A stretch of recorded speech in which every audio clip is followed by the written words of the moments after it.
të rregulltën kronik të librit në Mirëmëngjesi Kosovë, në televizionin publik të Kosovës, siç edhe e shihni, siç edhe e dini, siç tashmë e keni kuptuar, sjellin 5 tituj, 2 autor shqiptar, 2 autor të huaj dhe një nga botimet për fëmijë. E nisim me një botim nga Instituti i Historisë Ali Hadri, është Jeton Idrizi, që vjen me administrimin shqiptar në Kosovë gjatë viteve 1941-1944. Botim i ri edhe ky, shfletojmë bashkë se çfarë thot, gjithë ata që janë të apasionuar ose të dashuruar në thonjza pas leximeve të historisë, ja të ke kanë një libër që flet shumë realisht për qëndresën e gjithanshme të popullit shqiptar të Kosovës, në veçanti, por edhe të trevave të tjera shqiptare në përpjekjet e tyre për ta ruajtur këtë gjuhë dhe qeverisje shtetërore. Kjo temë deri më tani nuk është hulumtuar dhe realizuar nëpër masa të thella shkencore. Në fakt, studimi synon të ofrojë lexuesit aspektet veçanta të fushës politike, fushës ushtarake, e asaj ekonomike, shoqërore, të cilat deri më tani ose nuk janë trajtuar, ose janë trajtuar pjesërisht në mënyrë të njanshme. Shqiptarët gjatë luftës së dytë botërore përjetuan një nga periudhat më të ndërlikuara të historisë shumë shekullore të tij. Kjo luftë ishte vazhdimisht dhe vazhdim i drejt për drejt i luftës së shqiptarëve për qeverim me bashkim kombëtar në një shtet të pavarur. Dhe ky libër paraqet interes për të kuptuar më mirë rrethanat shoqërore, politike, ekonomike, por dhe arsimore e kulturore në tokat e liruara me tekst veçantë në Kosovë gjatë luftës së dytë botërore. Urdhroni, ja dhe ke keni, njiheni më thellë atë periudhë historike dhe mbushuni me informacione të duhura, patjetër, pse jo vetëm studentët e historisë, jo vetëm për ata që dalin sot në televizor, por për të gjithë ne është shumë e rëndësishme që ta njohim mirë periudhën dhe më të flasim broshkulla pastaj në paraqitje të ndryshme. Valbona Kalo vjen me romanin historik shqiptar, poetika, kujtesa dhe identiteti në letërsinë kombëtare, është studim monografik. Shiqar kopertine, kryet trimi Gjergj Kastrioti është aty. Kalo është studiuse letërsisë dhe pedagoge në departamentin e letërsisë dhe gazetarisë në Universitetin Aleksandër Gjuvani në Elbasan. Romani është një studim monografik i saj, ku shpalos mënyrën se si romani historik shqiptar krijon hapësira narrative ku e shkuara përtej funksionit dokumentar shndrohet në mjet reflektimi kritik dhe formësimit të vetdijes kulturore, një dialogu kompleks nëpërmjet shkuarës dhe tashmes. Autorja jep këndvështrimin e saj për disa vepra, duke nisur në letërsinë e traditës për të vijuar me autorë si Kadareja, Dimitër Shderiqi, Bilal Xhaferi, Jusuf Buxhovi, Nazmi Ramani, Gjergj Zhej, Mehmet Kraja, Bemblushi e të tjerë që i ka përmbledhur në këtë libër që e gjeni në çmimin prej 1500 lekësh sa i bie, 15 euro? 15 euro e 20 cent. Ky shtetasi shqiptar përpara më thot kështu. Kështu që merreni edhe bleni, edhe lexojeni, edhe mbushuni me informacione, siç edhe thash, romani historik shqiptar me shumë emra në të. Sepse askujt nuk i pëlqen vetmia. Si mund konceptohet vetmia sot? Është një pyetje me shumë pikpyetje pas, por më besoni, nga ajo çfarë kam lexuar të ky libër është që të rrallë janë shkrimtarët dhe mjeshtrit e romaneve që në njërën faqe të bëjnë të qeshësh me lot dhe në tjetrën të bëjnë të qash me lot. E mojes e arrin këtë gjë. Në fakt, mirë se vini thot në familjen Kennedy, Lila ka shkruar një libër bestseller mbi mënyrën se si të mbash gjallë martesën përpara se të zbulonte se ish bashkëshorti i saj po luante familjen e lumtur me një grua tjetër, një grua që ajo e sheh çdo ditë kur shkon të marrë fëmijët nga shkolla. Vrasës e kjo. Billi, njergu i saj, u shpërngul tek ata pasi nëna e Liles u nda nga jeta.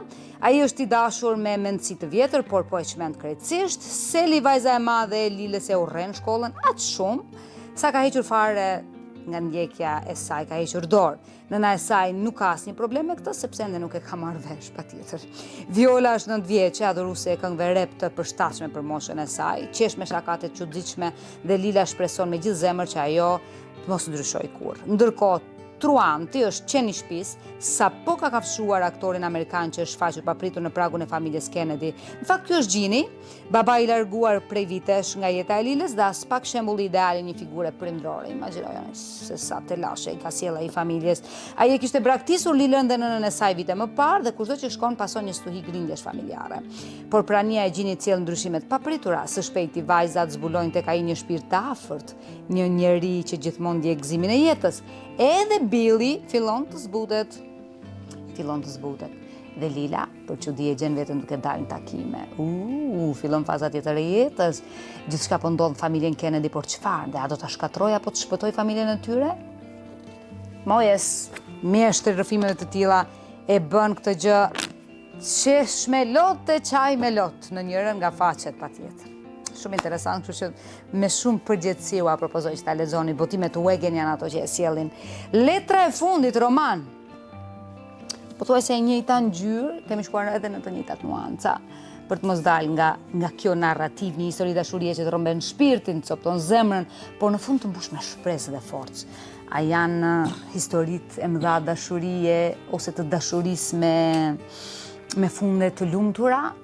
Pak nga to njo, por bota shqiptare vjen me këtë letrën e fundit që në fakt është dhimbje që të copton zemrën, që t'ju lër pa frym ky roman, është prekës pasionant dhe i vërtet patjetër deri në palcën e dhimbjes. Të dy në kërkim të një miku të cilit donin t'i hapnin zemrën, është Ela dhe Kaosi, që nuk njiheshin por u bën miq të penës.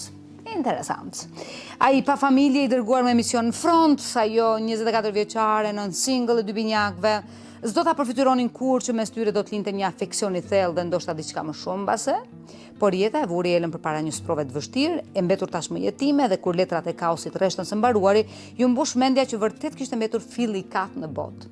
Por kur e ke këtë ndjesinë e vetmisë, edhe kur mendojnë që s'ka më, ky është fundi i botës, e preka fundin, pikërisht aty është lufta për mbijetesën dhe jetën më pas.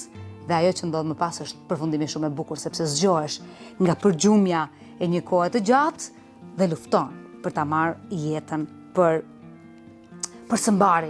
Mua më pëlqejnë ato luftaraket që e kapin jetën për jake dhe i thonë, hej, unë jam këtu, pashi se kush jam unë, edhe ta tregoj unë ty qefin që më grushton, po do ta kthej si me thënë me limonat. Ç'a ndodh më pas është një histori shumë e bukur.